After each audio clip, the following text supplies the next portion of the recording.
সুরেন্দ্রমোহন বসু ইনি স্বদেশী আন্দোলনের সঙ্গে যুক্ত ছিলেন এবং এর জন্য তাকে ব্রিটিশ আমলে জেলে খাটতে হয়েছিল।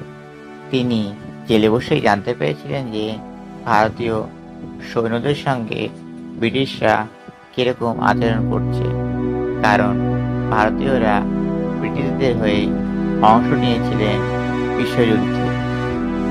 বিদেশি পক্ষদের সঙ্গে ভারতীয় সৈনিকদের বৃষ্টি মাথায় নিয়ে লড়াই করতে হয়। তাদের কাছে না আছে বর্ষাতি আর না আছে কাম্বু। তাদেরকে জল কাদার মধ্যে দিয়েই হাঁটাচলা করতে হয়। ব্রিটিশরা ভারতীয় সৈন্যদের বর্ষাতি দেয়নি, কারণ সেই সময় বর্ষাতি ভারতে তৈরি হতো না, আনতে হতো বাইরে থেকে, এবং তার দাম ছিল আকাশ ছোঁয়া। সুরেন্দ্রমোহন বসু ঠিক করে নিয়েছিলেন ভবিষ্যতে তার কি করা উচিত।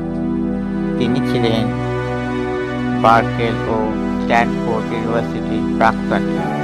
তার তিন ভাই অজিত মোহন, যোগেন্দ্র মোহন ও বিষ্ণুপদকে নিয়ে তাদের নিজের বাড়িতেই কারখানা তৈরি করে ফেলেন। তাদের লক্ষ্য ছিল একটাই, কম দামে সাধারণ মানুষের জন্য রেইনকোট তৈরি করা।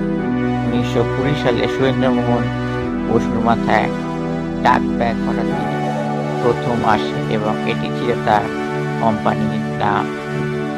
এই ডাক ব্যাগ কথাটি সৃষ্টি হয়েছে ইংরেজি একটি বাগধারা থেকে, লাইক ওয়াটার অফ ডাক ব্যাগ।